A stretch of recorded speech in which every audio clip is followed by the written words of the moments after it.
Rest in peace, Arthur Miller. Rest in peace, Arthur You Miller. would have loved The Office. Uh-oh. That is so bad. John Proctor still wanting to fuck his 17-year-old ex-employee. Rest in peace, Arthur Miller. You were such a gem. He's not hot. Arthur Miller isn't hot anymore, guys. He's You can't think he's hot. problematic. He's problematic.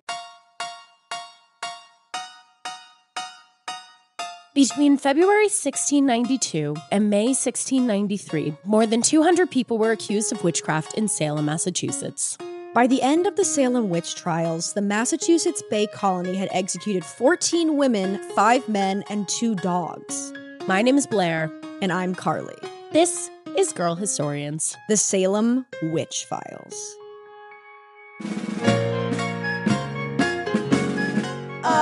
Ahoy! Yes, welcome back to Girl Historians. Oh my god, I'm Carley. I'm Blair. And this is the Salem Witch Files. I'm so excited for today's episode. Yes. We're finally doing the Crucible. Crucible by Like, Arthur Miller. Arthur Miller. It's not British. He's not British. The He's play's not Arthur British. Miller, but he kind of seems like he should be British based on his Theater whole is vibe. British in a Theater is way. I mean, I know it's like Shakespeare. Greek or whatever, but But in a much more real way. It's British. It's British. Shakespeare's British. Let them have it, you Let know? them have. They have nothing. Nothing. The Britons have nothing. No. They've got what? Panel A shows. A river. They've got the Thames. They've got Taskmaster. Taskmaster, Paddington. The Plague, and theater. Mary Poppins. And Mary Poppins. and The theater. 6 things that Britain has. That's it. Yeah. So I'm so excited. We're so excited. We're talking about the Crucible today. Yeah. Because, you know, we've been really diving deep into what happens in the Salem witch trials.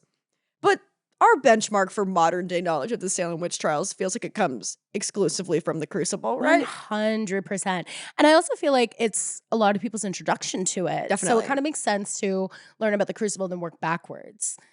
Yeah, it's really cool. Like, I don't know. Not to be like to talk about Ryan Murphy's like American Crime Story. No, and and do Feud, it. but I will Yeah. bring it up.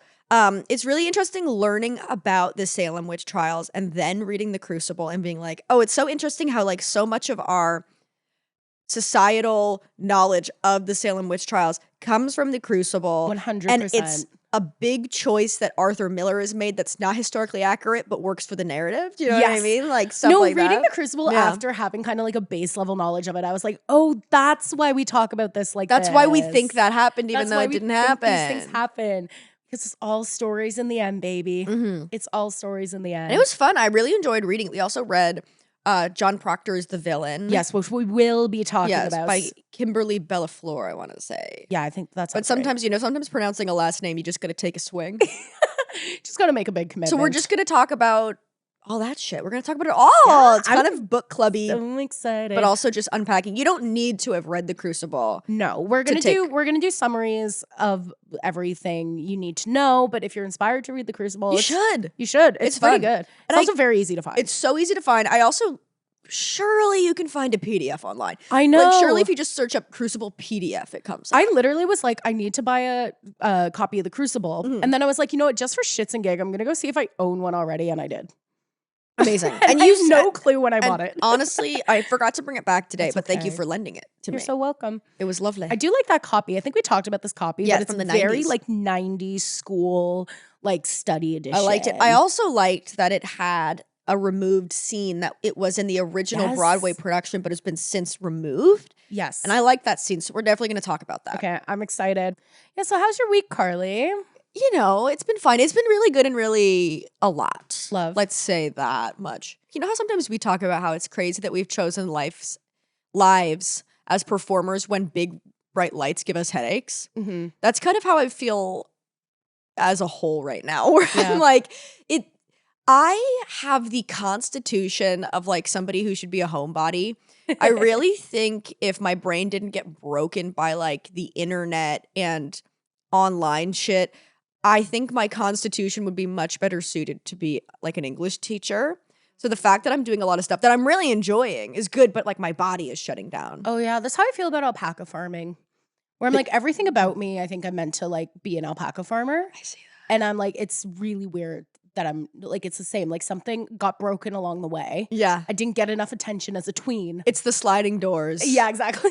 There's a universe in which you are living out your truth as an alpaca farmer away from a need for attention to feel seen. Yes. You're just content, not like you do not ascribe like professional success with contentment. Yes, because to me, for professional success would to be see my alpacas thriving. Exactly. See them I name them all. They have babies. I raise the little baby alpacas.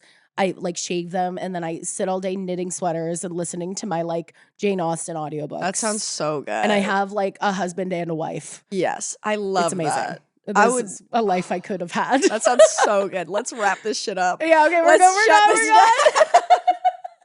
I have been feeling more and more like, I mean, I always kind of felt like as a child I would become an English teacher because I love books, obviously, and stuff like that. And I do like teenagers. Like, I'm not really a kids person, but I do like teenagers. I feel like I get them on an intrinsic level.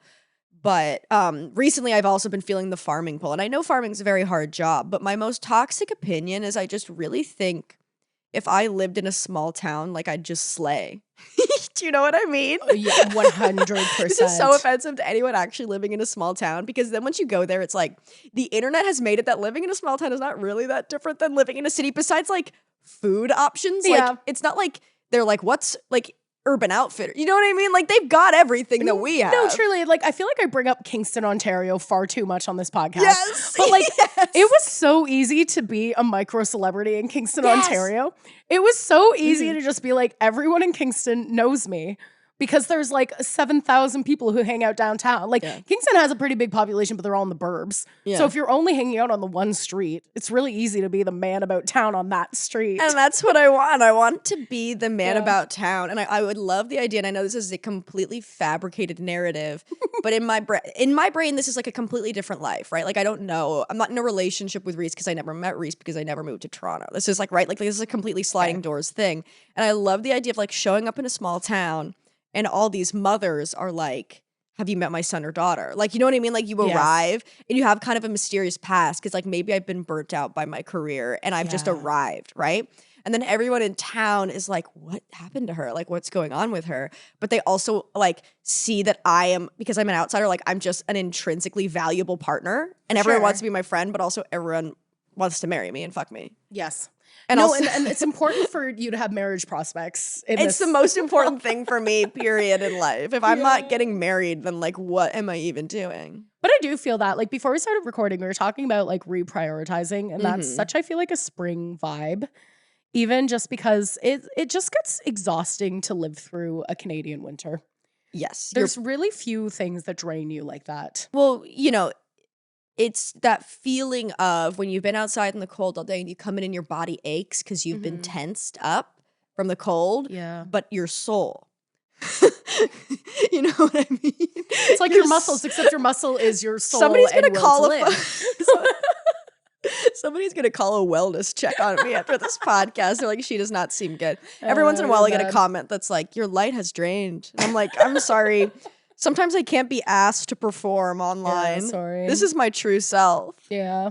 Just a little quiet, nasally voice. So you're doing great. I feel fine. Like, that's the thing. That's kind of crazy. But yeah, reprioritizing is what needs to be happening. Yeah. I'm not in a bad spot. We're just doing a bit too much. I'm not in a bad spot. I know. I'm not. I'm fine. And everyone believes you. And everyone believes me I'm fine. And I'm fine. I'm actually fine. Yeah. Yep. Mm-hmm. And we all believe you. Carley was also, can I talk about the social? Yes. Carley was on the social yesterday, which is a like Canadian daytime The View type show. Like The View or Loose Women. Yeah, like it's like 4 women who just kind of yell about general pop culture topics. Yeah. Carley went on and I watched it this morning while I was making breakfast because I could not figure out the CTV live stream yesterday. So I had to watch it on the CTV website this morning. Carley absolutely brought the house down, saying things that had never been heard on CTV's The Social before. It was incredible. There was one point where they asked a question about like there was like a user story where the person was like, my boyfriend said he like isn't in love with me, but he loves me. And Carley just goes, well, why are you asking a straight man that? It was fucking showtime at the Apollo. Oh my God. People were keeling over. Like people were like, oh, like grabbing on to like thin air, like the audience was howling. She was like, oh my God, it was awesome. So congrats on that. Thank you. It was amazing. Love to see a girl boss win. Yeah, obviously. Yeah, honestly, we're making strides in Canadian media for us all. No, it was iconic. It was fun. It was very strange to do. Like, my body is fucked up right now because like that really wrung my nervous system out. Again, I didn't realize it was live. I don't know I didn't if I'm either. stupid. Dude, I didn't either until I was there. Well, because I was just sort of like, I should see like when this episode of The Social comes out because I knew you were filming it. Yeah. So I was like, oh, like Google. And then I got a text from my friend Ellie, and it's just Carley's face all over the TVs at Second City. Oh my God. So it's just every TV at the bar area is just a picture of Carley, and I'm like, oh, I guess it's on today. Well, yeah, I thought it was one of those things like Ellen or whatever. Where they record a bunch at once. Yes, and maybe it comes out later that day, but it's not live. No, it's live. Because to me, that's just needlessly complicated. But yeah, so, and I'm also, again, I have the constitution of somebody who should be an English teacher. So like the rest of the day, like, I was anxious because I was anxious before because I'm so rarely in a situation now where I'm out of my comfort zone. Because I feel like in our lives, our comfort zone is so stretched where there's like, I'm not really afraid of public speaking. Like, do you know what I mean? Like the stuff I do, I'm not really scared to do, but that I was scared to do. Real. So afterwards, it was like, I had such diarrhea. and I was like sick. Like I was so nauseous the whole day because my body was just like expelling adrenaline and stress that I don't experience really in my life that much. Which is kind of crazy, but it was fun. It was very stressful. All the women were so nice, which was very nice. Like they must just be a ball. Honestly, yes. And they're so like, it's really nice to be in a situation because you could go into a situation like that and they're there every fucking day. Which is having to have hot takes, which is insane to think about. They do have a hot take. Hot take. No, they have a hot take. They're professionals. Like they're like Kylie Jenner is stealing stuff from small brands. What do you think? And they have to like, because you get the topics at 10 a.m. and then you arrive at 11 a.m. and then you shoot at noon. So you have to like formulate a hot take in moments. Yeah. And they're so good at it. But like, I feel like it'd be so easy to be like jaded by the process and just be like, oh, there's another, because there's like 3 of them. And they have like a guest chair come in a lot of the time. Like, so that's what I was doing. So it'd be so easy to be so jaded just being like, oh, like there's a new person here. Who cares? I'm here every day, whatever. But I came in and one woman came into like the green room and was like, so excited to meet you. Do you like the fringe on my jacket? Like just being like girl coming in being like, we're so excited to have you. She has no fucking clue who I am. You know what I mean? But she's just being nice. And then when you go backstage, again, it's like a minute before you're about to go live on air. And I'm in my brain like, I'm going to say pube or fuck or something. I'm going to say pube. Yes, I'm going to say pube. I'm going to say pube. And then they're also nice. And one woman was like, sorry, my nipples are so pointy today. I have a nipple problem. I got to fix my nipple problem. And then she's like, they're fine now.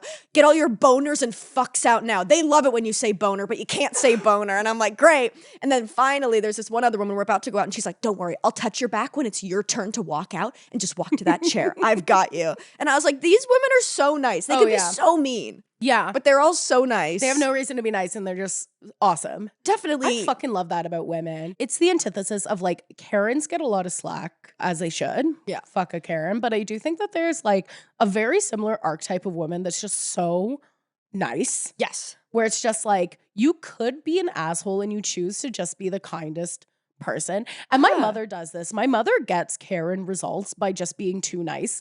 That she like annoys the shit out of people and they just want her to leave because she's just hanging around and chatting and being nice and telling life stories. And then eventually they're just like, okay, fine. Like, here's a coupon, please leave. Yeah. But she's made their day at the same time. Like, it's crazy. I've never, like, it's such a skill that I could never have. It's very professional almost in my brain of I'm like, you have come in and it's also like leadership. Do you know what I mean? Of like, yes. You know that your job is to come in here and like take care of this person who's come into your world. For sure. And you win when everyone wins, as opposed to being like, you win when you look good. I was like, love this. It does feel weird talking about this. It feels insane in a way. It feels like you're in a parody of a daytime talk show because people clap, like they tell them to clap. They warm this audience up like nobody's business. And the person who was doing the audience warm up, I was like, oh my God, this is the person. I've never seen a person better at their job. And they're like coming and being like, that guy's back there so tall. He's so tall. Look at that wingspan on him. Oh, yeah. Like, just like talking a mile a minute to get them all like amped up. And then they have like those signs that are like clap or whatever. Laugh. But it's like undeserved in a way because you're so used to comedy audiences that are like just mad. Yes. So you say something that's like, good, fine. And then they're all like, woo! Yeah. And you're like, oh my God. Again, these women don't have to be as nice as they are because that's why Ellen's like, nobody look me in the eye. Yeah. Like, that completely warps your idea of how human beings are supposed to 100%. act. It's like Truman Show. Yeah. That's so fun though. It was really fun seeing you on TV. It's Aw. like in a really old school way because like obviously a lot of our friends are on TV. Brag. Massive brag. Yeah, we know people in the Canadian Tire commercial. When the ceiling is so low. Yeah. But like it's so fun seeing someone like on TV like in a way that's like, ooh, this is like broadcast television. Yeah. This is like real. I was like, oh my God. Yeah, so it was exciting. It's fun. You so rarely get to do stuff that you would think was really cool as a kid, if that makes sense. Yeah, 100%. That's how it felt where I was like, I know through doing this that like this is cool and it's fun. And I really enjoyed myself. It was also fun to like, you're so rarely asked as a performer to just like be yourself to like a 10th%. Do you know what I mean? Like being like, just cranking it. Crank it. Yeah. And that's fun to just be like, bah. And like I watch myself and I'm like, I'm insane. Like I was like, I simply don't make the amount of faces that I'm making in this video in regular life. No, I'm like hamming it up. So it was a lot of fun. But when you're there, you're like, oh, I'm just doing a job, whatever. But you're aware it's fun to do stuff like that. Or I mean, I've never been in a movie, but I would imagine being in a movie is like that. Of being like, oh, like if I told my kids how if I was doing this, they'd be like, that's cool. Because like it was invented when we were kids. Do you know what I mean? Like 100%. Like it's weird to be like, I don't really know how I feel about doing a web series because like I never like a web series didn't exist when I was 5 and dreaming up my future. Yeah, but being like you're in a movie. Okay. Let's talk You're about on a daytime television. Okay. Okay, now we're getting somewhere. Yeah, like you can't tell your 7-year-old self that you have a podcast. They're like, what? they're like, what's the What podcast? the fuck is that? That sounds awful. Yeah. I did a show last night also. It wasn't as cool as a social, but I did an improv show and after like the audience was kind of like lukewarm. Okay. Which is fine. It's also like a Wednesday night show, but this is like I feel like a really good improv show. Definitely. And they have fans. Like that They do show have fans. has weekly people who come back and forth and they'll be like, Yes. we see it every week. It's so cool to see you on the show. Whatever. Like Yeah. it's strange. It's good. It's but cool though. It's a great show it's called very cool. Nice Time in Toronto if you're looking for a good improv Every show. Wednesday at Comedy Bar. Every right? Wednesday comedy bar. It's a great show. It's so fun. And I did it last night and afterwards I was in the bathroom and this woman came up to me and it was like a lukewarm audience. So I was kind of surprised that anyone came up to me after, but she was like, you were so funny. I was laughing so much. I think actually I was laughing too much. So I stopped. And I was like, this comment made my night, but wow, what a thing to say. That matters way more though. I always feel that way whenever I do comedy. If I ever get a compliment from basically a woman 40 or older, Yes. I'm like, taste. Yes. Thank you. Because when you're Thank younger you. than that, I think a lot of times they're like, oh, would I be friends with her? And it feels more like a game of just manipulating audience members that are your age into thinking you're cool. Yeah. But if like a 70-year-old woman, or like I feel like I had a 60-year-old woman come up to me after a stand-up set once. Yes. And she was like, that she said, which is what a lot of times older people do, is it's kind of an insult, but it is a compliment. I mean, that was so funny. Self-destructive, but funny. Which what the fuck does that mean?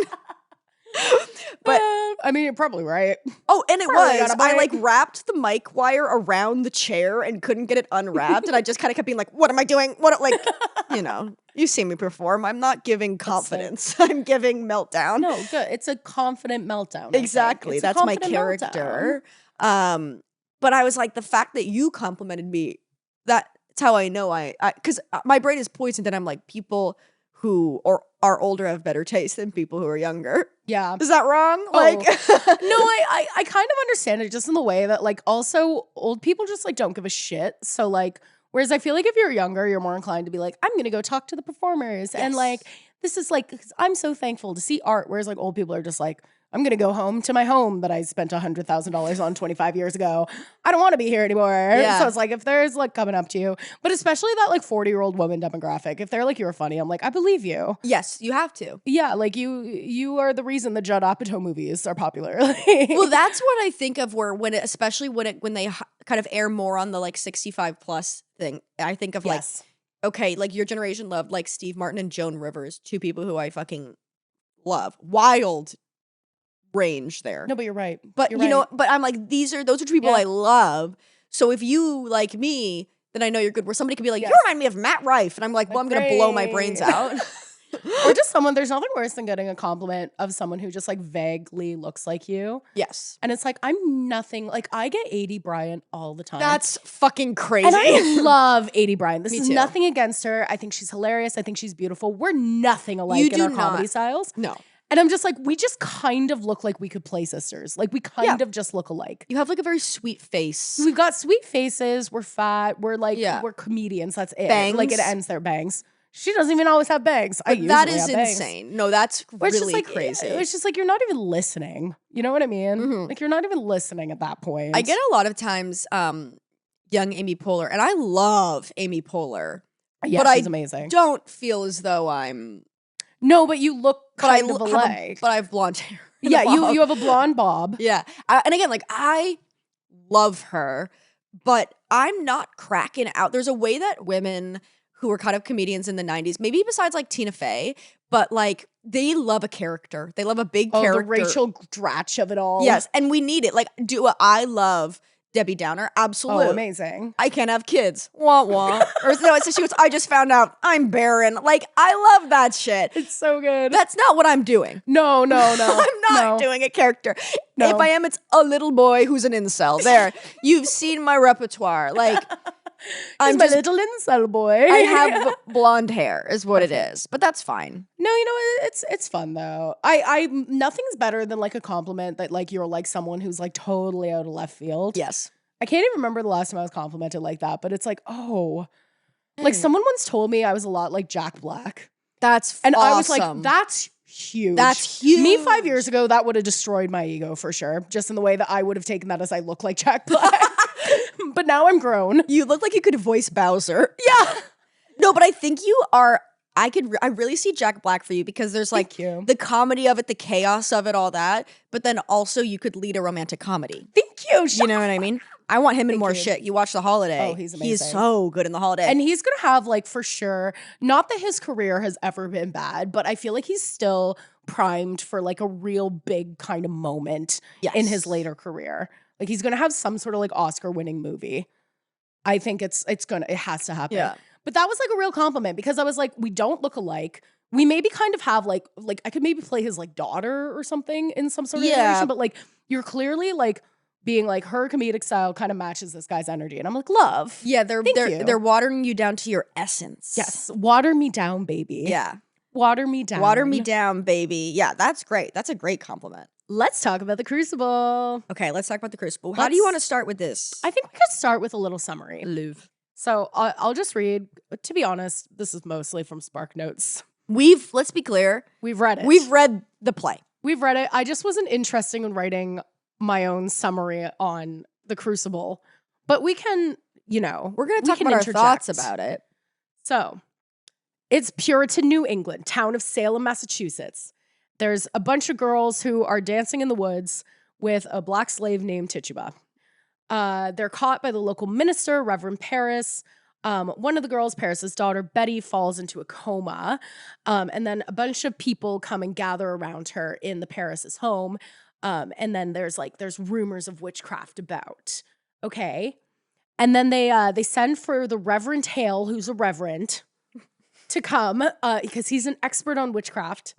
And then he also questions Abigail Williams, who's the girls' ringleader. Mm-hmm. So we've got Betty in a coma. Abigail Williams is the girl, the leader of the girls, and they've all been caught dancing. I believe she's also the Paris's servant in this story. Yes, she's not in life.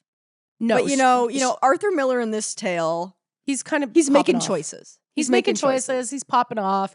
So Abigail Williams in this version, she's 17.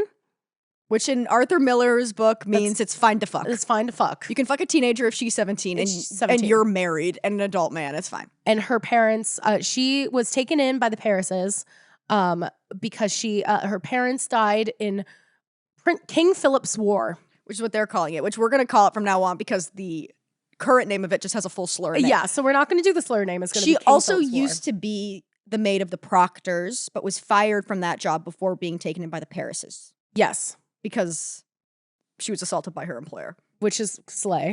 Love Which, that. let's say, is slay love that. It's actually slay love that. That's actually girl feminism power. Yeah. Okay, so blah, blah, blah. There's a crowd that has come into the home now at this point, seeing Betty in a coma. Abigail, she talks to the other girls, telling them, like, don't admit to any witchcraft. Then John Proctor comes up. Ooh. John Proctor. Jerry Seinfeld himself. John Proctor. He's a local farmer. He enters and talks to Abigail alone. No one else knows this in the town. While working in the Proctor's home the previous year, she engaged in an affair with him and then was fired 17. by He was his 36. wife. She was 17, he was 36. Yeah. Is it an affair? Is it an affair if she's 17 and he's 36? Leave your answers in the comments below. Can we be so fucking for real right now I know. about that? Yeah, and he's your employer, by the way. Is that an affair? Seriously. So they all gather, blah, blah, blah, blah, blah, yada, yada, yada. So they... I want you to explain. You should be an English teacher and you should explain everything. They gather, blah, blah, blah. Yada, Who yada, fucking yada. cares? Yada, yada, yada. So it's revealed that no one else knows this, but we now know as the audience that Abigail and John Proctor have had an affair. And then his wife was like, you're fired, Abigail. Get away from my husband, you harlot. Yeah. That's what she said, probably. And then Abigail still wants Proctor. She's like, ooh, I need him. But he's like, no, I'm too noble and end your foolishness with these girls. How could you go dancing? And then Betty wakes up and she's screaming. She's waking up from the coma. She's screaming, blah, blah, blah, blah, blah, blah, blah. She makes a big jump for the window, too. She tries to jump out the window. Which is awesome. Honestly, so me-coded. Yeah, I mean, like waking up from your coma and being like, well, me when I was in a fight, anytime I was in a fight with my like parents when I was a kid, I would always like take out the screen of my window and like consider jumping out of it. I don't know if that was normal, but I did that a lot. Being a kid is a nightmare. It's actually horrible. Like you have no autonomy. You're given no tools to deal with your emotions and everything feels so bad. Yeah, and you're like, I'm gonna kill myself. Yeah, I guess I'll kill myself. Because I don't see any way out of this and I hate it here. Yeah.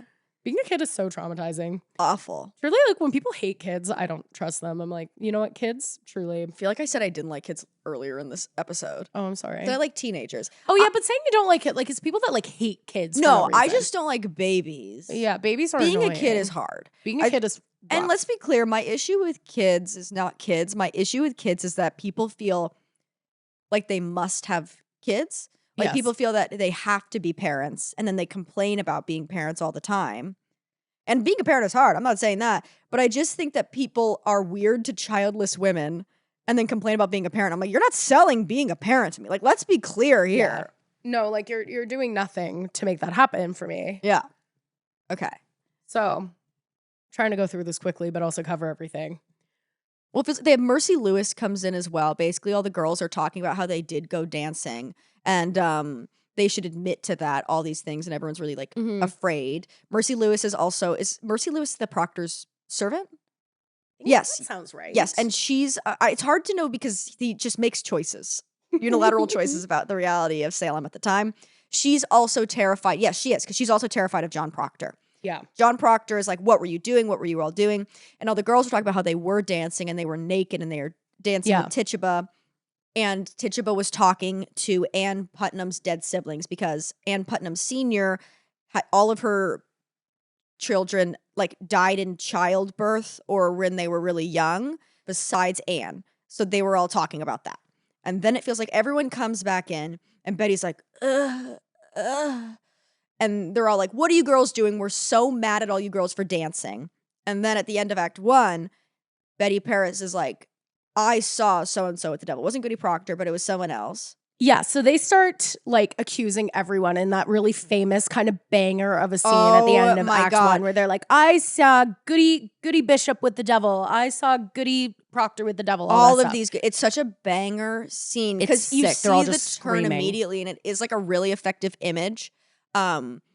of basically being like, all these men are yelling at these girls. Mhm. And then the second that they are able to kind of like repurpose this into being like, these other people are witches, the men immediately turn and are like, oh my God, are you okay? Yeah. So then all the girls immediately jump on this. Like this literally takes place over the course of like 2 pages of the script and are like, I saw Goody Bishop with the devil. I saw Goody Nurse with the devil. I saw this. And then the lights just basically fade and it's banger. Like It's I have sick. my issues with this play, but it is such a strange play to read because so much of it I'm like, ugh, gross. I hate this. And then there's a just banger scene. moments. Yeah, it's so good. So the end of Act 1, really iconic when they're just accusing everyone. As there's like a slow fade on the lights. Yeah, it's fucking banger. It's sick. So good.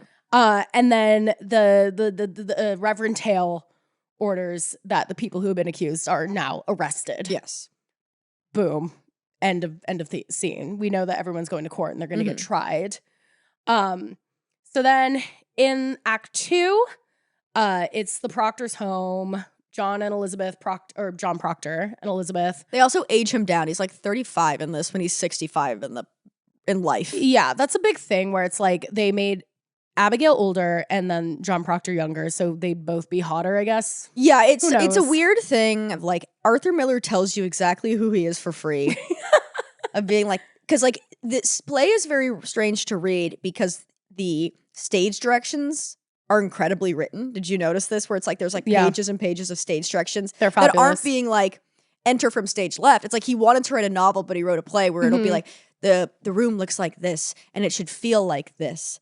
Blair enters and she's got an air of sadness about her. When she was 6 years old, she watched a lamb die in her mother's arms and she was forever changed. Like it's like background after background after background, all these information. It makes it a lovely play to read because you're really there. But it's wild.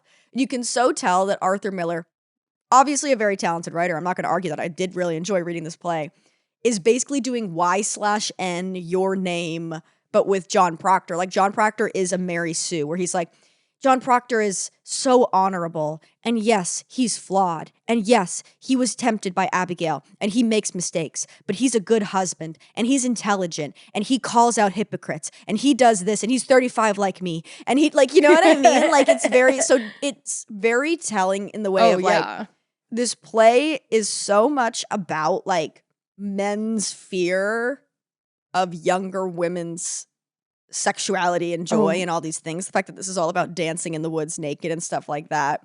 And the fact that he keeps like yelling at her for tempting him when she's a child. Like, what are you doing? Well, and it does a really very telling. good job because I do think that is like very much a huge factor of what was going on in the witch trials. Totally. It was very much this fear of women.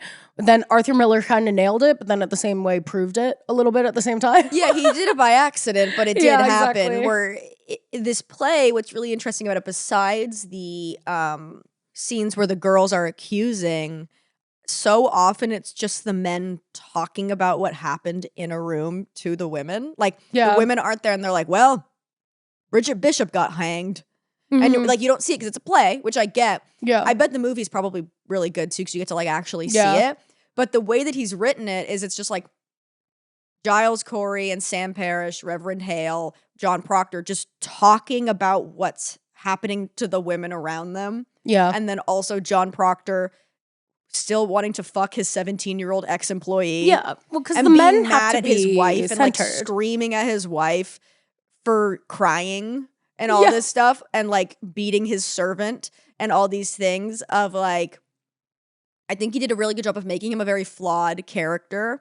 Yeah. But it's so, I don't really feel that like the fear of women, it was intentional. No. I mean, he was with Marilyn Monroe and was so mad at Marilyn Monroe all the time. And I'm like, you're For telling me sure. exactly what you want for free of just being like, women are temptresses and the noble man is led astray. Yep.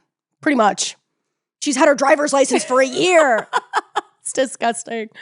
No, it's so true though. Like, it's such an interesting, of course, like we have to, like the play was written in 1956. Absolutely. And like, let's be clear. Or 1953, sorry. You can read something and not necessarily agree with the politics because of the time it was written in and still think it was very good. Oh, and yeah. that's where I'm in at this, where it's impossible to talk about something devoid of cultural context in which you're reading it. It's hard to just completely divorce something from the modern day.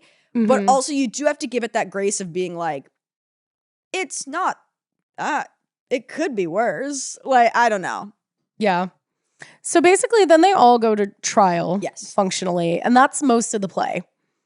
Yeah.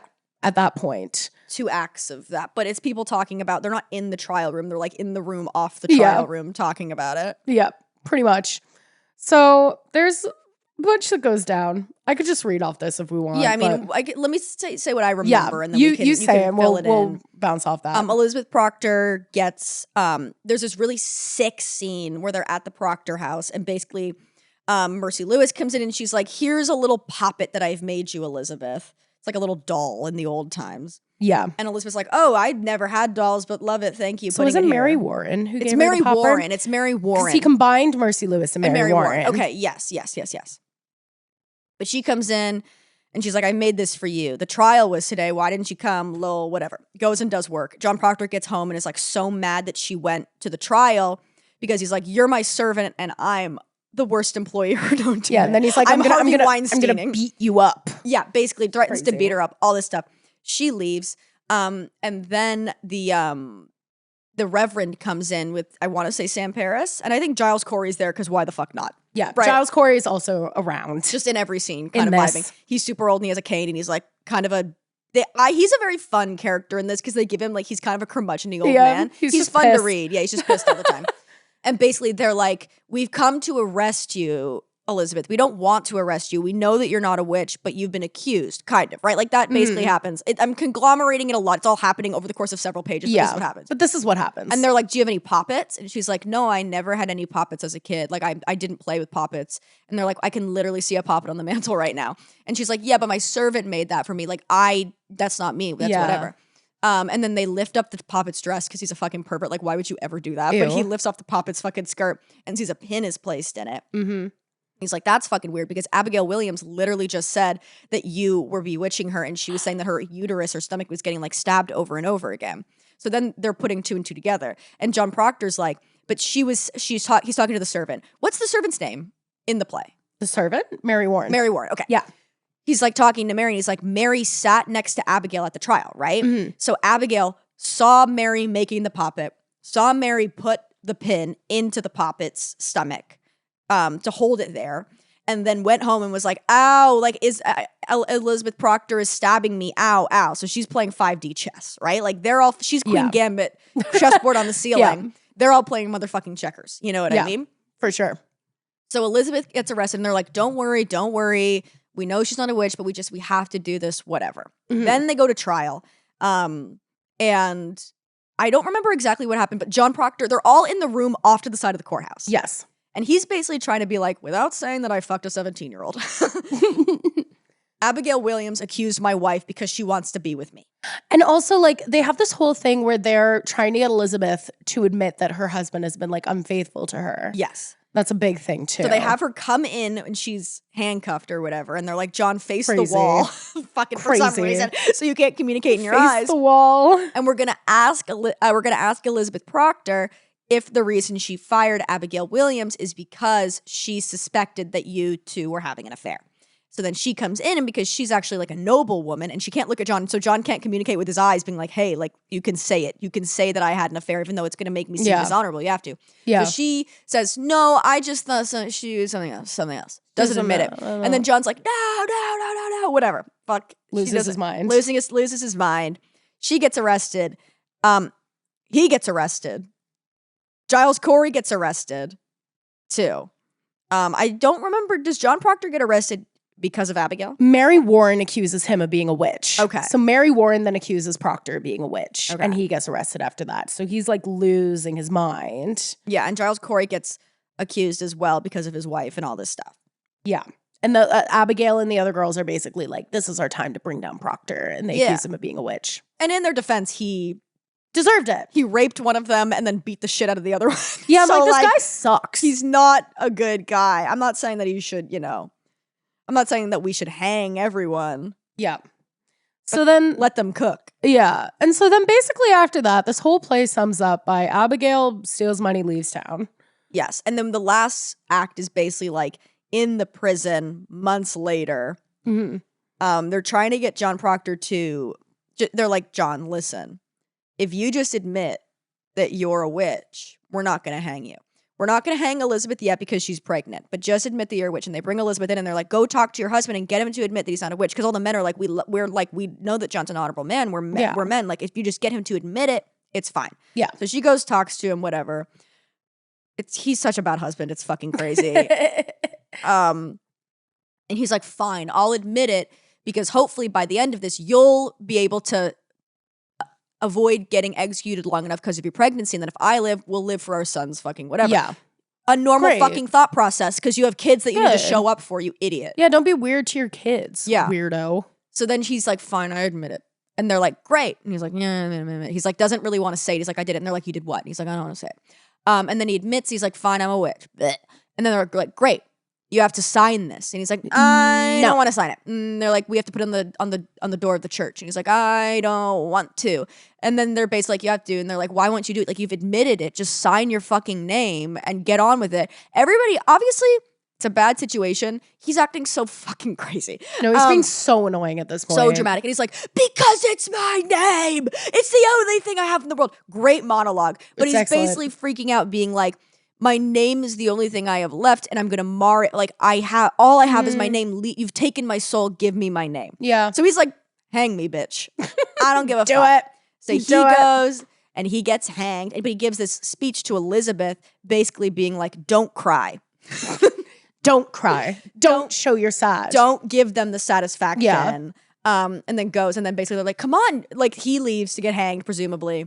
They also talk about how Giles Corey got crushed to death. This is the problem with the play, which kind of sucks, but there's no way to go around it of like, you can't show anything. You just have to be like, he got crushed. It's very Greek in the way they're like, and then they did this over there. Yeah. But we're over here talking about it. I don't mind a tell not show, but it is a lot of tell not show. It is a lot of tell not show. But then he does have that, he's very much like, he rips up the thing. He's like, I will not deflower my name. And so that's why it's very much shown as he's like honorable and truthful. It's very honorable and honest character. Definitely. And then John Proctor. They bring him, and he basically like off stage presumably gets hanged, but they're like, go talk to him, Elizabeth, quickly before, and does she not go, or what? I'm trying to remember how this ends. There's a part of Elizabeth at the end says that like he got his, like, he's good again.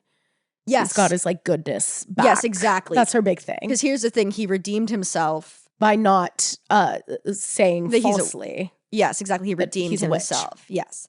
From his sins with Abigail and his lust and whatever. Which is crazy. Crazy. Yeah. And then it basically ends and it does that kind of thing where it's like, da, da, da, da, da, da, da, da, da. Abigail Williams took money and skipped town. Yeah. Da, da, da, da, da, da, da, da. Like, and it's like, where are they now? Where whatever. are they now? And it ends. And it ends. But I also really liked in our version, there was a scene in Act 2, I believe. Yeah. And it was, before she accused Elizabeth Proctor. So it was in between Act 1 and 2, where he meets Abigail Williams in the forest and they have a one-on-one conversation. It's a fucking great scene because you want to see those characters talk, because when those characters talk, it's really one of the only times in which people aren't just talking about what's happening to other people. Like, it's about their relationship. They're really engaging. And she's basically like, I am doing this because I want to be your wife. And I want like all this stuff. And I'm going to accuse Elizabeth because I know that you don't want to be with her. You want to be with me. You said this stuff, you said all these things to me, and you took me behind your house, and basically says like, for sure they had sex. And also it reveals like this really interesting part, because you're really only hearing John's side where he's like, yeah, I had an affair with her, but she tempted me or whatever. And she's saying like all these like sweet nothings and things that he's saying to her. Yeah. And she's like, I know you don't want to be with her. You want to be with me. And he's like, no. And she's like, but you said that. And he's like, so no. why are you lying? And then she's like, well, I'm going to accuse her and then she'll be killed and I'll be your wife. And he's like, you'll never be my wife. And then she's basically like, well, I'm going to bring you down. And it's just a sick scene. Like, she is such a fun villainous character because inadvertently, even though Arthur Miller's like, isn't this fucked up what she's doing? Within the modern day context of understanding that she's like the victim of not only intense trauma because her brother was scalped and her parents were killed and all these things, but also she's like the victim of sexual abuse. For sure. So she's full of so much pain. oh, and it's just like, this is her moment of power. Yeah. It's like an amazing kind of villain origin story, and her character is inadvertently so layered. And it's the same way that like we talk about it so much when we talk about the witch trials, which is just like, it's such a crazy thing to just think that like none of these girls had any semblance of power. They had no power, no entertainment, no autonomy. It was nothing. Like it was such a like fucked up little life you had to live. Yes. And this really was a time where it was like, hey, you can inflict major damage and get some things to go your way after, you know, your entire life up to this point, you're just being shit on. There's a fabulous line in the play John Proctor is the Villain, which we'll also talk about because we both read that as well, where the girls are basically for a school assignment wrote a fake scene between Elizabeth Proctor and Abigail Williams, and in it Abigail Williams says, nobody believed me when I was telling the truth, so I had to lie to get them to listen to me. Yeah. And I was like, fuck. That's so good. That is baller. Like, that is such a good line. And I think that reading that play was nice because it really helped me metabolize my thoughts towards this play. And it just makes her such an interesting character because you understand through that scene, which has been removed from subsequent productions but was in the original Broadway production, you understand this character on such a deep level of, like, nobody believes her or cares about her when she's telling the truth, even though this play is so much about truth. And John Proctor redeems himself through truth, but the rules are entirely different for her. And it's through dishonesty that she can improve her standing. Absolutely. Amazing. It's great. No, it's a great play too. Like, it's just a good play. No, everyone should read. If you haven't already, go read The Crucible. And if you can get your hands on a copy, you should read John Proctor as the Villain. Basically, it's excellent. You can look up online and get, I think it's from like Theater Fix or some shit like that. It's just like some random, you are buying the play. It's people buy the play to like eventually perform the rights, but you can just get an EPUB online. Like, you can't like buy it from Amazon, but just look up John Proctor is the Villain. But John, we can talk about it now because I do want to talk about you should read it. Context. You should read it. The EPUB. I think you sent me the EPUB, but it was easy to get. Yeah, it's kind of expensive. Like, it's $20 for an EPUB, which isn't awesome, but it's kind of pricey. It's great. But I want to just look it up because people were like, I don't know how to get it, but you should get it. The dramatist.com, www.dramatist.com. If you look it up there, you can get an EPUB for like $20, and they basically send you an email with the link and you click the link. That's sick. But because they're really weird about like playwrights and stuff like that. But you can just read it and it's a great play to read. It's excellent. And to sum it up without any spoilers, or there might be light spoilers, I'll be honest. Yeah, but we're going to try again. Like, we were told the tilt when somebody told us to read it, and I don't feel as though it ruined it in any way. No, not at all. If anything, it made me want to read it more. If spoilers are a big thing for you, we're not going to like go beat by beat through what happened, but if you're really that kind of person, maybe just wait until you read it. But basically, John Proctor's The Villain is about this class that's reading The Crucible. And at the same time, simultaneously, one of the girls in the class, her father is being accused of sexually assaulting his secretary.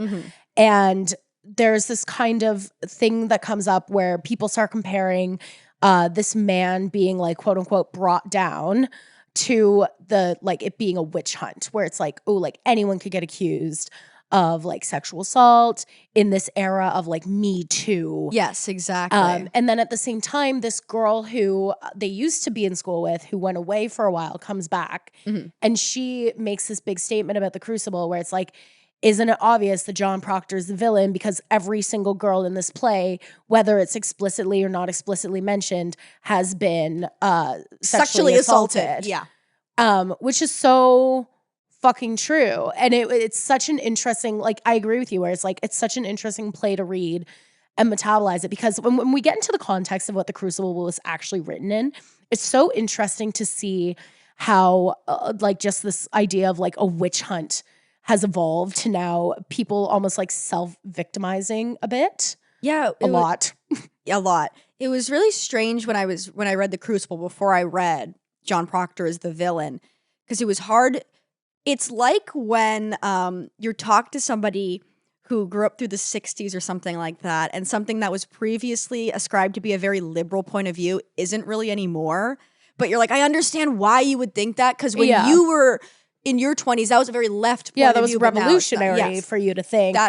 So that's how it felt, where I was like, yes, this is bad, and written in the context of McCarthyism and all that stuff. Witch hunt, bad. But now it was so hard to read, and I didn't know what I thought about it. So it's nice to read John Proctor as a villain, because it really helps you like contextualize it within that. Of like, I was like, because now the whole thing is like, well, these girls are lying and people are dying and all this stuff because these girls are lying. So it's impossible not to compare it to Me Too and things like that. But I was like, it doesn't correlate. Well, and it's missing so much, because when I was reading up on like kind of the context of the Crucible and then reading John Proctor as the villain, which I keep wanting to say John Proctor must die. Like I know.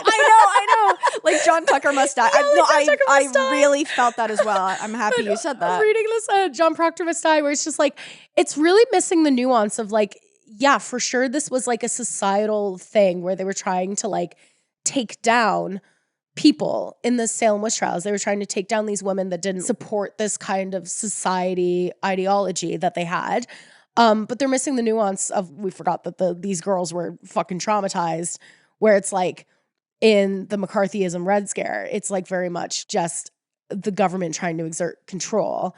And it's a combination of like, it's very interesting to have to mediate those thoughts over like this massive timeline where so much has changed. I articulated that so poorly. No, you really did. I'm listening. I'm taking the notes. I've been humbled by the comments, and I'm taking the note, and I'm not interrupting. And you know what? Queen. Humble me. Like, I do feel as though I've become a better person. Oh, you are. I'm growing and learning every such day. A beautiful person. Love you, Queen. Love you, Queen. Love you, Queen. Yeah, I think it. And again, this is the way in which I mean, I'd love to talk to Arthur Miller, although I feel like he'd call me a fucking. No question about it, he's dead. I feel like he died in like 2001 or something like that. In the Twin Towers. Yeah, he was in 9/11. He was on that plane that they took down. Like they all he was overcame in the terrorists. United 91 or whatever. Yeah, exactly. Died in 2005. Okay, I was pretty fucking close. Rest in peace, Arthur Miller. Rest in peace, Arthur Miller. Rest in peace, Arthur You Miller. would have loved The Office. Rest in peace, Arthur Miller. You were such a Jim. Marilyn's a Pam.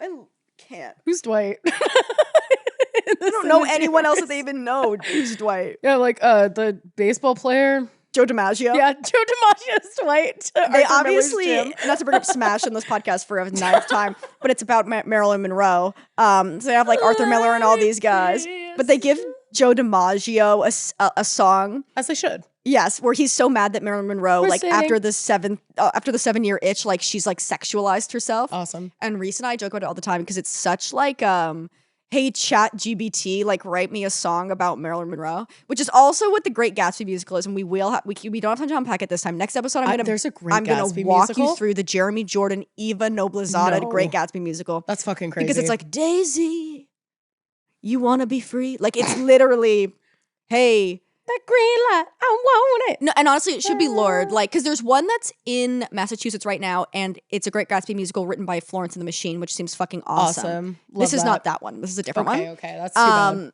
And it's really resting on those two being great actors. Because the writer was like, I wrote Daisy to be better because when I read The Great Gatsby, I couldn't see myself in Daisy. And I'm like, she's not relatable. She's a rich person. Like it's like they're girl bossing Daisy. Like they're trying to girl bossify her as opposed to being like, yeah, whatever. We don't have time to talk about that. Anyway, so there's Joe DiMaggio singing the baseball song from falsettos. Yeah, literally. Do you know it? We're sitting and watching Jason play baseball. We're watching Jason play baseball. We're watching Jewish boys who cannot play baseball. Play baseball.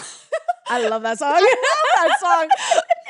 I want to do that. I know. And then I love that musical. I love falsettos. I love if I love falsettos. could sing, I would for sure have like I'm breaking down as my audition. So good. I saw that with my dad when I was in high school. When I was at musical stage company or acting up stage company in Toronto, and he was like, "That song I'm breaking down, best song ever written." Crazy take for my dad to have. That's an awesome musical. take from your dad.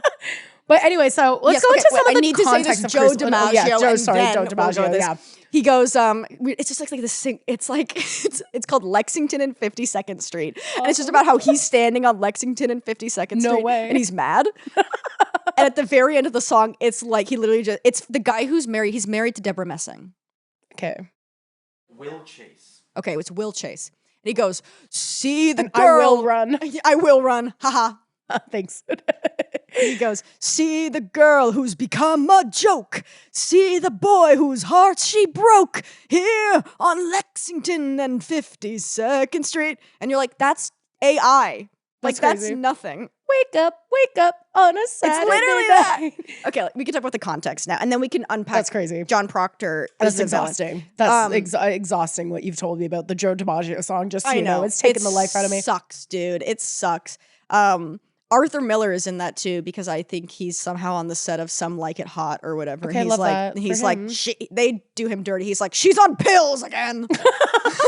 And then she sings a song where she's like, it's at one point she's like, basically just being like, my husband's fucking boring. I hate him.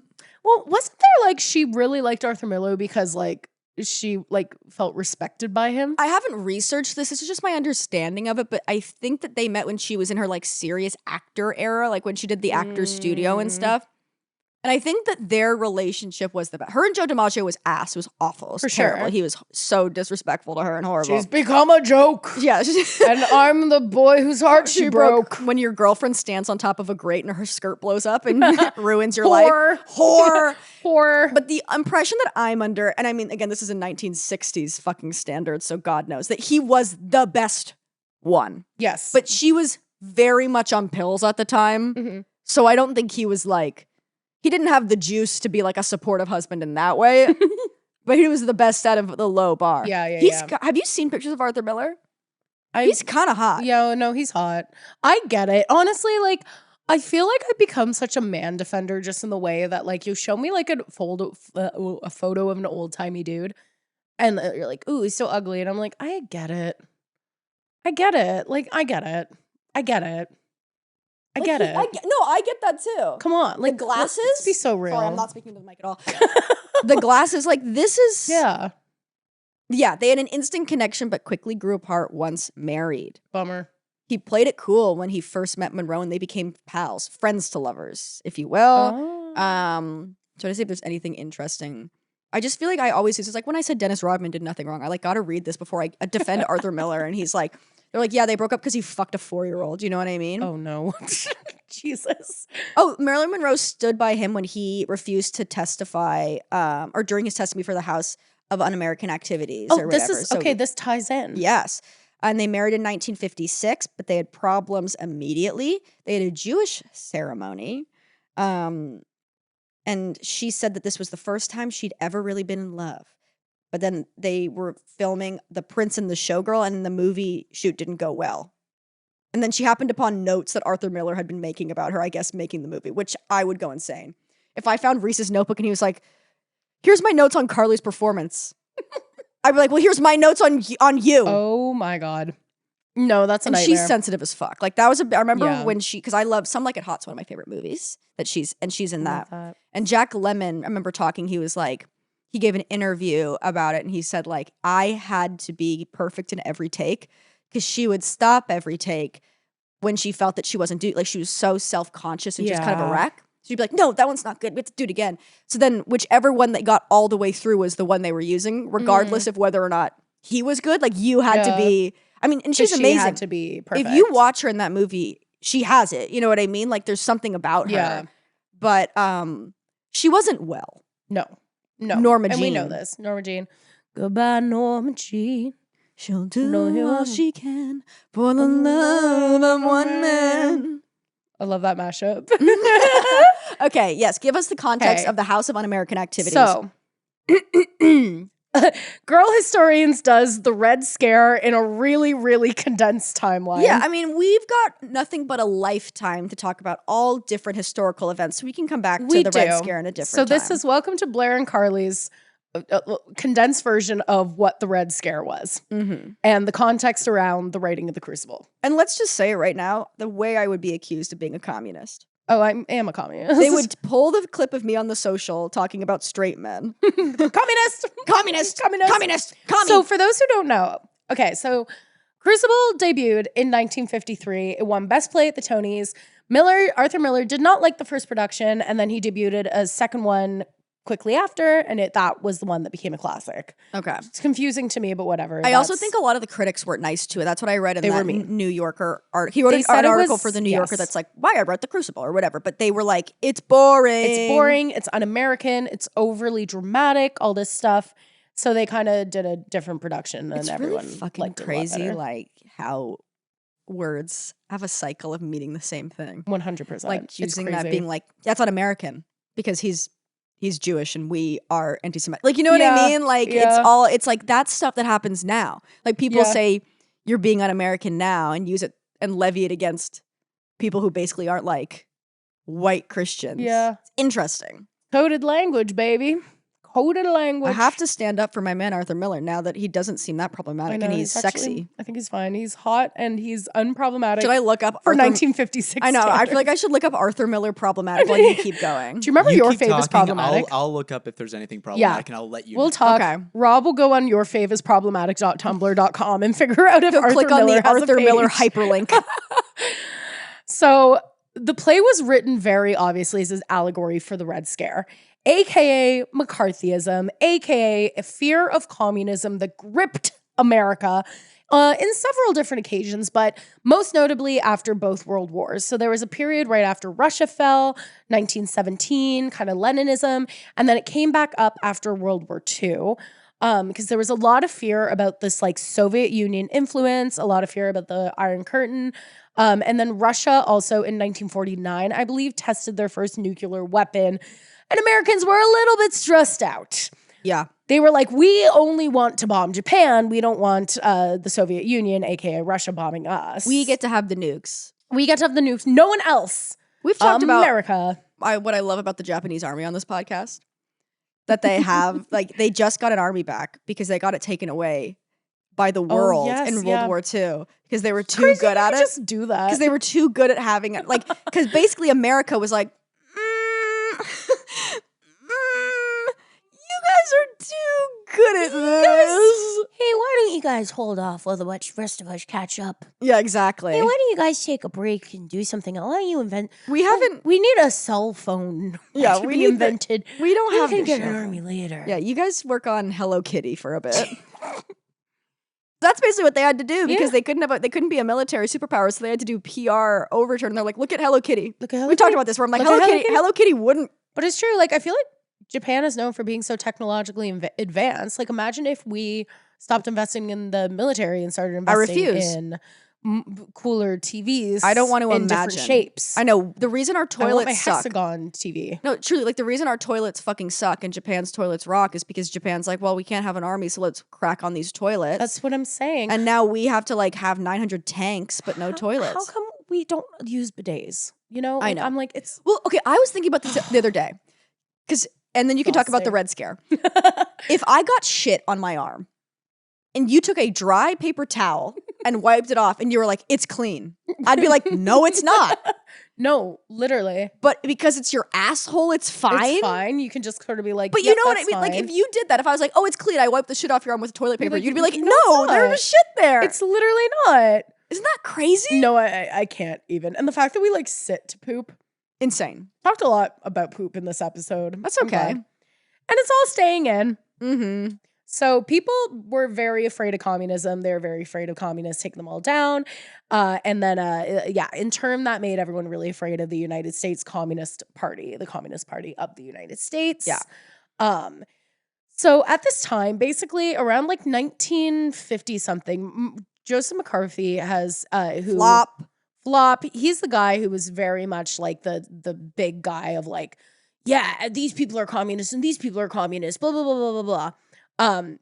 And he had at one point just accused a lot of like war veterans as being communists. Iconic. So people were It's like when kind of Donald like, Trump said that, who ran against Obama the first time? What's his name? John McCain? yes, Yeah, he was like, if John McCain was a better soldier, he wouldn't be a prisoner of war. which is crazy. It's an insane thing to say. Joe McCarthy at this point is pretty much done for because he disrespected a bunch of veterans. People got mad.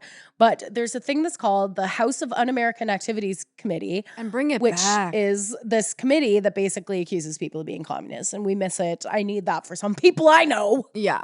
Well, I Just always think kidding. about this. It's the same thing. I don't know if you remember this, but back when, I'm sure this is still in other places, we're just in a nice liberal environment. But when like gay marriage was getting legalized in the States and people were like, if you're gay, you're going to go to hell. And everyone was like, hell seems like a lot more fun than heaven then. Yeah. That's how I feel where I'm like, I want to be with the commies because we're going to get good art. So here's what's crazy though. So the HUAC, the House of Un-American Activities Committee, which again, the committee who just accused people of being communists, had like they were super set on just entertainment professionals. They were really, it was a major concern of theirs. They were like particularly like actors, writers, screenwriters, producers. They were very like, there was something called like the Hollywood 100 or something. Where they just had this major, super long blacklist of all these like Hollywood people, that like basically weren't allowed to work because they were accused of being communists. Trumbo Trumbo was a big one. There's a movie starring Bryan Cranston about Trumbo, and he would write movies under aliases because like he was just blacklisted. No one was allowed to work with him. So they had this real vested interest. And the interesting parallel with the Salem witch trials is that if the people who were accused of being communists came under questioning and admitted that they were communists and named other people who were also communists, then they were allowed to continue working. But if they refused to admit it or refused to cooperate and name other people, they were blacklisted. Which sound familiar, very much like in the Salem witch trials, where if you were accused of being a witch and you admitted it and named someone else who was a witch, you were good to go. You weren't going to be killed. But if you refused it, you were killed. See, big parallel there. Yeah, it's it is interesting. All the like, I mean, he did a good job making it like an allegory for. Yeah, nailed that. Because it is like interesting how much overlap there was in terms of like the idea of truth and you're marred by the accusation more so than anything else. Like it's as soon as you're accused of being a communist, it doesn't matter if you are or you're not. No, you've already been accused. That's enough. Well, and so a big thing happens. So Elia Kazan, Zoe Kazan's grandfather. Elia Kazan. Elia Kazan. Okay, Yeah. I'm just going to say that I again. think it's Elia Kazan because it's Zoe Kazan. Yeah. Okay. I've never said it out loud before. I think it's Elia Kazan. Okay. So Elia Kazan, who was a friend of because Arthur he named Miller's. names. He named names. Because I remember we were watching the F Word, which is her rom-com with Daniel Radcliffe. And we kept just being like, it's crazy that she's in a rom-com with Daniel Radcliffe, but we're also privy to the knowledge that your grandfather named names. Named names like, to the House of Un-American Activities like, Committee. imagine if you're watching this podcast, but you somehow also know the worst thing my grandfather did. Yeah. Do you know what I mean? It's insane. So they were friends, and then he did that, and they fell out, and they didn't talk for like 10 years. Which, fair. And that kind of prompted Arthur Miller to you be like, named this is names- insane. If I named you as like... I'd be mad if you named No, names. for sure. And I would hope you know I wouldn't do that. I wouldn't do that either. I would never do that. But it's funny because I get that. But it's crazy. So Yeah. then Arthur Miller isn't actually under investigation at this point, but he's mad because Elia Kazan has named a bunch of his friends who they all work in this like theater company together as being communists and going to communist meetings and stuff like that, which they did. Who cares? Yeah, get a job, bitch. Get a job, whatever. Who cares? I can go to whatever activity I like. It is like that. It's how I feel with witchcraft. And like, again, the parallels are kind of crazy where it's like, surely there were people practicing witchcraft, but it's entirely harmless. And now it's been blown out of proportion the same way. Where I'm like, yeah, if they're communists, like they're not, like they're just Doing going to anything. meetings and talking about redistribution of wealth. It's fucking fine. Yeah, like it's mostly just a dinner party. It's like a book club. Exactly. It's just kind of like a book. I mean, you've been to communist meetings before, I'm assuming. No, I haven't actually. Okay, well, I've been to one or two. It's the most annoying book. It's literally the most annoying dinner party you've ever been This to is why, in your life. and I will say this, I am very much I have very, very socialist beliefs. Yeah. I have been marred by bad experiences with organized communists. groups of communists and anarchists and socialists. Yes, it's truly the most. It's like the most unbearable, and maybe there's good ones, but like the most unbearable dinner party you've ever been to in your life. Nightmare. Reese's family is communists, and his Love that. dad That didn't checks talk out. to his sister for a really long time. Like Reese's dad didn't talk to Reese's aunt. You know what I mean? For a really long time because she was a Maoist, and and stuff like Not a that. Maoist. I'm like, what is this life? But like they're just talking about like what words mean in different sentences. Like, it's fine. Like, they're not a threat. Also, what I find really interesting is like the fear of witches in Salem was that it felt like everybody was an undercover witch, and the threat felt so real because so many people were being accused and nobody knew anything about it. And like the secrecy of it is what made it terrifying. And it feels like that's the vibe I get from this as well. If everyone's like, oh my God, there's so many communists and they're all in the media, and oh my God, you know, as opposed to being they're like writing our movies, they're infiltrating our media, they're Yes. creating propaganda.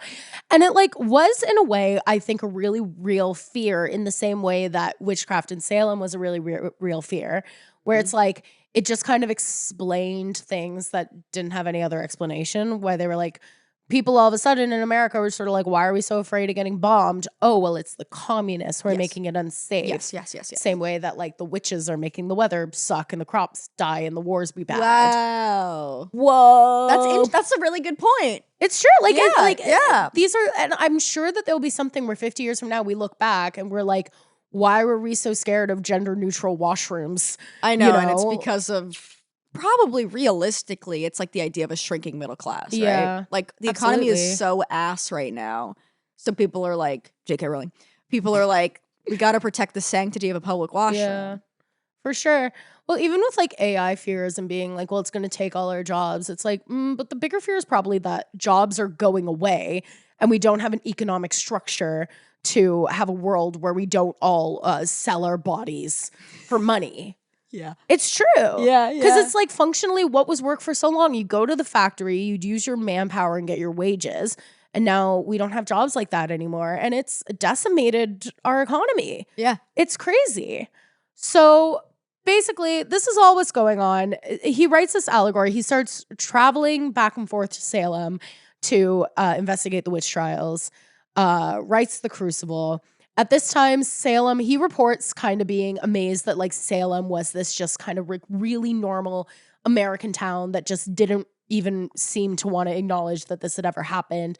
They wanted to just kind of like breeze by it, et cetera, et cetera. And he, in this essay that he wrote for the New Yorker, Yes. called Journey to the Crucible. He writes about how he was expecting to see like old timey houses and stuff and was shocked when it was like billboards and like a little factory and stuff like that. Like he was just like, oh, this is a normal town, and no one really wanted to talk about it. And then after the Crucible came out, that's when Salem became like a real tourist attraction for all the witch hunt stuff. Wild. And now they make like, my figures are old, but like the ones I was reading was saying like over $100 million a year in tourism, which is true because I'm spending at least $1 million when we go there. Oh, for sure. On hats. We will be talking about the Salem witch industrial complex For sure. It's when we crazy. get. It's insane to think about. When we get to Salem. Yeah, baby. But so that's pretty much what I got in terms of, there's so much more to go into, and I do highly recommend, if you have any interest in this at all, it's such a can of worms. So yeah, when you hear about that, you really understand like the allegory to the witch hunts. And again, it's like, this is why the comparison to Me Too doesn't work. It's not victimless crimes. Like, you know what I mean? It's like being like, we have a witch hunt on murderers. You know what I mean? Like, Yeah. you did it, babes. Like, you did it. You did it. Well, and it is so interesting in the way that, like, I think that, you know, the girls who were accusing people in the Salem witch trials were very traumatized in the way that, like, it was traumatizing to have the government threaten your life by being like, if you don't name other communists, we're going to destroy your work and your reputation and everything. It's like, you better name some other people. So I would argue that, like, that is, in a way, like, both, you know, Ilya Kazan giving names and all the other communists that did give names, and the girls who were put in these like traumatizing situations in the witchcraft trials. Like, there is a correlation there. Yeah. Whereas just like with Me Too, it's just kind of like, that's such a fucking stretch. Yeah, I know Kurt Vonnegut always says, like, you, regardless of whether or not you mean to, like, you bring all of your different complicated thoughts towards whatever topic you're writing about to your writing. For sure. So while Arthur Miller probably has no sympathy consciously for Ilya Kazan or all these other things, he still presents this story that has a sympathetic take on those that named names, of understanding, like, it's a fear response. And he's not saying, he's not forgiving it, which, you know, maybe we have different complicated feelings towards that. But when you read it in modern day, like I said, when I'm reading this, I'm reading like Abigail Williams and I'm reading these girls and I'm like, what? They're victims of circumstance. So it's interesting how, you know, when you write something, you're bringing your beliefs that you're not even aware of to that piece. So pretty interesting. It's pretty interesting stuff. One thing to note is that Arthur Miller apparently had a son with Down syndrome that he immediately sent to an institution as like a young child. Yeah, they do that back they then. did that a lot. I'm not saying that's good. No, that for sure was bad. But now we've acknowledged it, and that's all we can do. He's not hot. Yeah, okay. Arthur Miller isn't hot anymore, guys. He's problematic. Can't do anything these days. Can't do anything these days. Can't when even you say mistreat your child. Can't even say Arthur Miller's hot now without doing a long Google search and finding out he sent his Down syndrome son to an institution at a young age. God damn it. The witch hunt. There's a witch hunt out here. A newborn. Oh my God. Oh no. Uh-oh. That is so bad. Didn't they used to also like convince you that that was the right thing to do? Yes. though? No, Like, that's what it wasn't was. that, like, The they whole were thing- Medical advice at the time, yeah. That's crazy. But That's also crazy. there's like varying levels because Betty Davis had a daughter who I don't believe had Down syndrome, but I think she was autistic. Okay. And she sent her to like an institution, but visited her like basically every week, like as much as you could. Like it was like a representation of like, not great, but like you still are like Making an effort. you're acknowledging your child and still spending time with her. You are just been sold this idea that you don't have the ability to deal with it, have the ability to deal with this, which you for sure do, but you just, I guess, don't know. Yeah, you'll live, buddy. Yeah. So yeah, it's interesting. I feel like we could go on and on about just kind of this whole idea of like the modern witch hunt is like, if you take a moment to learn the context, it's just so not the same thing. And that's why I loved John Proctor as the villain for that reason. Also, there's like Lord representation. Oh, there was Green Light by Lord is featured prominently. And it's so It's good. amazing. It's also funny. I thought the dialogue was fantastic. It was really good. I read it in one sitting because I was just like flying through it. Oh my God. Yeah, and they're like, it's a lot of pages, but like the lines go really fast and they're like, this is meant to be like fast. Like everyone talks really fast. It's really satisfying even just to read. Definitely. And be like, yeah, you can hear how they're speaking. Yeah, I just found it like a really beautiful, like, it really focuses on the dancing in the woods, which is kind of like a throwaway line at the beginning of the Crucible. And it's not like they don't keep focusing too much on the dancing in the woods once the witchcraft allegations start getting thrown around. But John Proctor as the villain kind of latches on to that as like dance being this kind of like beautiful expression of emotion. Yeah. And there's like that ending part, which we won't talk about like why it is the way it is, but there's like having these characters like dance, but it's recontextualized as opposed to being like they're dancing naked around the fire, being like they're dancing to Green Light and they're friends.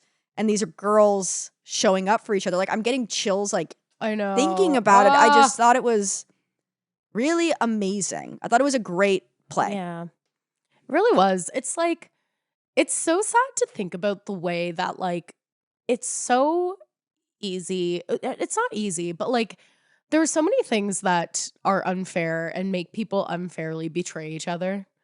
Yes. When it's just like, all people really want is connection. Mm-hmm. Not crazy. That makes me want to cry. Well, We're so simple and we complicate things so much. So much. And especially when you're thinking about like, hell is a teenage girl. It is. But like being a teenage girl is so hard, but so powerful. Yeah. And those experiences, it's like, it's ineffable. It's impossible to even explain. Like, there's like everybody who I was friends with when I was a teenage girl and we were all teen, like, I don't talk to them now. Like, I don't have any friends, but like those relationships are like the most intense relationships Oh my God. of your life. Yeah. No, there's so many things from being like ages like 13 to 18 that like it's speed running the most intense emotions you'll ever feel in your life. That joke that's like men take mushrooms to, you know, to have a feeling, to understand the thoughts and feelings that a 13-year-old girl has or whatever. Yeah. But I thought it was really good. I also thought that the writing for the teacher was very, very good. It was really like just really like good. delicate. Mm-hmm. Nailed it. Where I feel like if you go back and read it, you'll pick up on things that you wouldn't have before, but like it's just so good. Like it's just really, really well done. It's fantastic. John Proctor is the villain for Broadway 2024. Absolutely. Has it been on Broadway? No way. No. Okay. John Proctor is the villain, starring Rachel Zegler, Broadway 2024. Make it happen. Yeah. Shall we make this tragedy about us? Yeah, let's do it.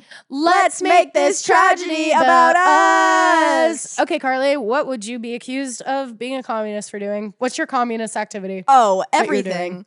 I Real? often feel like I could never run for parliament or anything in Canada because I feel like if you literally clipped any single joke I've ever made online out of context, I seem like a crazy person. Can I say one? I feel like you use a lot of butter substitutes. Yes. Yeah. Veganism is communism. Because Carly's been really into baking. You've been really into baking. Yes, I have been. And I feel like you use butter substitutes. Definitely, to make it dairy free. Yeah, exactly. I think communist that's activity. communist activity. 100%. That's communist activity. I think Reese would be accused of being a communist immediately on account of the fact that he is a communist. And it's genetic. Yeah. So then I would be accused of being a communist. And Yes. also I would do the thing, it'd be the Sarah Good of it all. They'd put me on trial and I'd be a dick about it.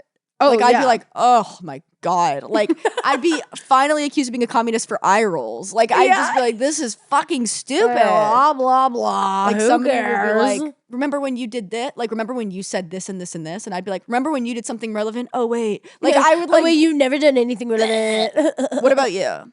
Honest, I feel the same. I feel like you could take anything I've ever said and be like, I'm a communist. I'd be like, probably, I think I am more of a socialist. Yes. But I feel like probably what's the most communist thing I do? I don't know. I feel like I'd probably just say yes. I probably would I'd probably hear that they like have a like house that's investigating it and I call them and I'd be like, hey, I'm a communist. Just so you know. Just so you know, you can put me on the list. I don't want to deal with this later on. Yeah, I feel like I'd rather just be on the list now. like your sexuality is very like sapphic forward, and I feel like that would get you accused. Yeah, that's true. I'm too sapphic forward. Yeah, like they're like, okay, like I sapphic I feel rising. like I mean I think I incorrectly feel as though I pass a lot more than I do. Like nobody knows. Nobody's gonna know. But I think that would probably be part of it. I do truly think like if somebody walked into your apartment, they'd be like, this is the apartment of a communist. If anybody found your Finsta, they would think that you're a communist. My Finsta's horrifying. I recently went on my like following list. Yeah. And on my Finsta, and I had to kick a bunch of people off it because I was like, this is horrifying. I dox people a lot on my Finsta. I love that. Yeah. Don't Don't look look that for it. soup you won't find posted it. on your Finsta look delicious. Oh my God. I was trying. Okay. This is probably a really communist thing I did yesterday. I was trying to make cauliflower wings turn into a soup. That's fucking communist. It was very because communist. because Americanness is wings. Exactly. And then soup is very Russian. to try and make wings yeah. and end up with a soup is very communist. Commie behavior. Okay. It's really good though. It was a really good soup. It looked fucking delicious. Thank you. You can have some if you want. It's okay. I It's in had the fridge. so much pizza. Well, thank you so much for joining us. We'll probably revisit the Crucible in some way or another soon. I know. We're not ready to let it go. No, and we need to We can watch the Winona Ryder version. I was going to say we need to watch the movie. we need to watch the movie now. Yeah. Well, thank you so much for tuning in. Yeah. If you have any thoughts, feelings, you can email us at girlhistorians@gmail.com or, join the Patreon if you feel so Oh inclined. yeah, we have a Patreon where we do early episodes, we do bonus content, and I think we're gonna start doing lives there too. So we'll keep y'all updated. But also, just listening is the best thing you can do to support. And Thank we're you so so grateful for you much. guys. Truly. Peace and love. Peace and love. Bye. Peace and love, Ringo. Mwah.